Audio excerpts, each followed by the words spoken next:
In this video, I'm going to take the Chris Taylor character from the previous video and get her to speak a line, and have her lips moving roughly in sync with the voice. But before we do that, we need to get the Steam Audio plugin.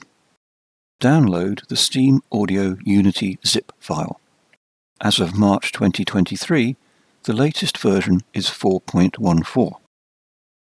Open the zip file and extract its contents to a temporary directory. In Unity, go to Assets, Import Package, Custom Package. Navigate to the Unity subdirectory of the extracted zip file and double-click the Steam Audio Unity package file.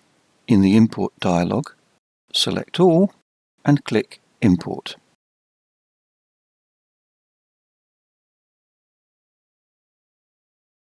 Go to Edit, Project Settings, Audio. Set the Spatializer plugin to Steam Audio Spatializer and Ambisonic Decoder plugin to Steam Audio Ambisonic Decoder. Now, let's look at the draw of our character. By experimentation, I have found that an X rotation of 140 is appropriate for mouth fully open and 134 for mouth fully closed. You'll see I have created a folder called Voices, and in that a WAV file called Hello. In the inspector, you can see it is a mono file with 24,000 Hz sampling. Let's listen to the file. Hello, my name is Chris Taylor. We need to go to the head of the character and add an audio source. Set the audio clip to Hello, check Spatialize and uncheck Play on Awake. Set the spatial band to 1, which is fully 3D. You'll probably want to play with the 3D sound settings, particularly if your virtual world is indoors. I've found a linear roll-off and a maximum distance of 10 works well indoors. I've added a new script called Speaking. I'll add this to the head as well. Set Use LipSync to True, Mouth Closed 134, Mouth Open 140, and I'm going to set Half Open at 139. The impact of this is that we give far more emphasis to the lower volume and less emphasis to the higher volume. Make sure your VR headset is connected. Run the program and set the voice state to Requested. Hello, my name is Chris Taylor. So, let's look at the script. The start function will cache the draw game object, but only if flagged to use LipSync. The draw is child game object index 2 if using the Unity rig from Make Human. The draw's local rotation for mouth closed is derived. The deltas in degrees per percent are derived. There are two values because the 0 to 50% volume is scaled differently to the 50% to 100% volume. The reason for this is to accentuate the mouth movement for lower volumes, which is why I configured 5 degrees of movement, 134 to 139 for the lower 50%, but only 1 degree of movement for the upper 50%. And finally, the start function also caches the audio source. The update function runs the voice clip state machine. When the state changes to requested, play is called to start the audio clip, the abandon boolean is set false, and the state advanced to playing.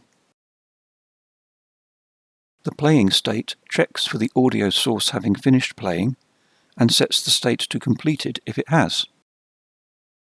It also processes the abandon flag, which, if true, causes the playing to stop and sets the state to completed.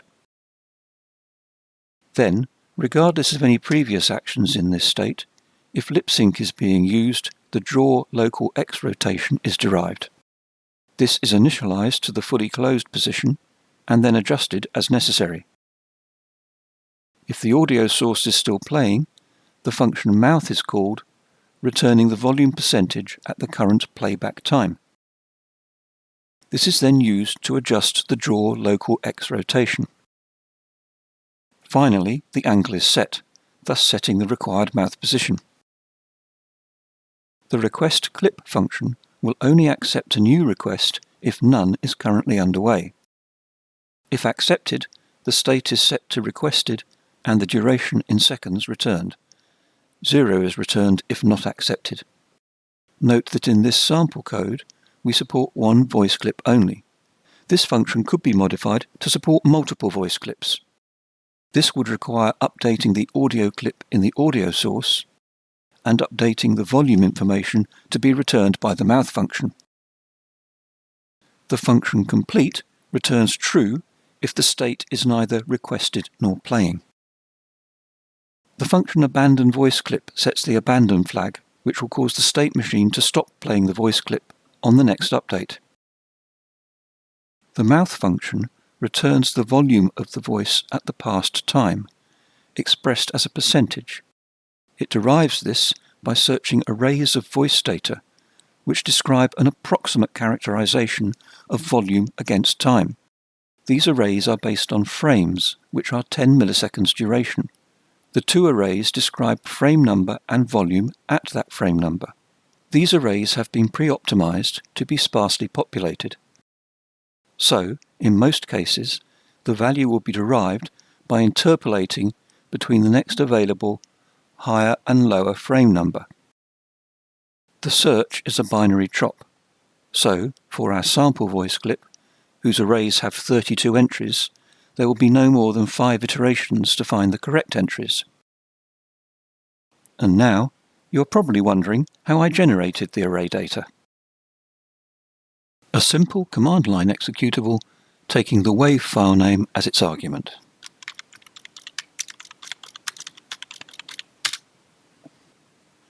The full source code, Visual Studio project and executable file for this is available for download.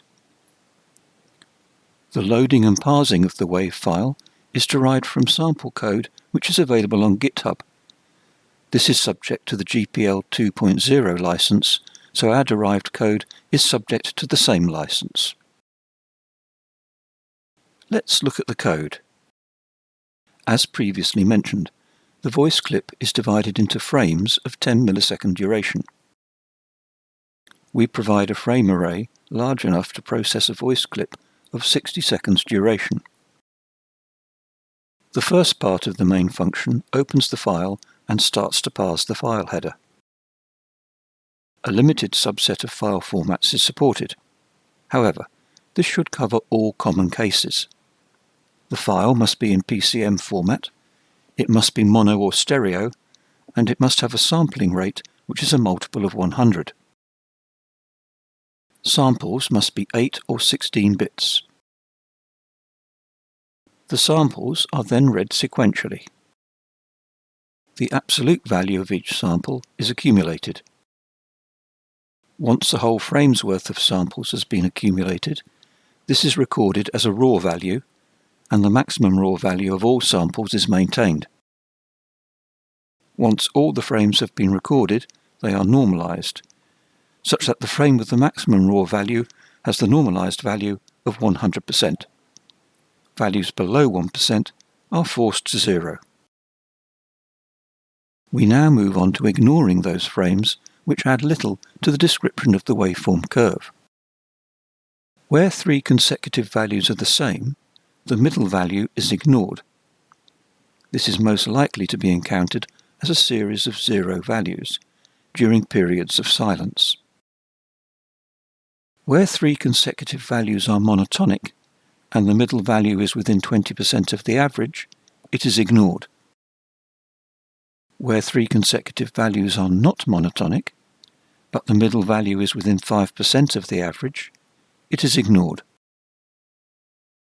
Finally, repeat the process of removing the middle of 3 consecutive 0 values, this time taking account of the frame ignored flag. The array is now ready to be printed to the console window. Of course, this works with WAV files, which are relatively large. For voice clips, you may prefer to use MP3. Typically, an MP3 of a voice clip is only about 10% of the size of the same voice clip in a WAV file. I recommend Audacity for processing sound clips. You can use it to record and edit sound clips and export in multiple formats, including WAV and MP3. For my next video, I will cover animation of characters such as walking.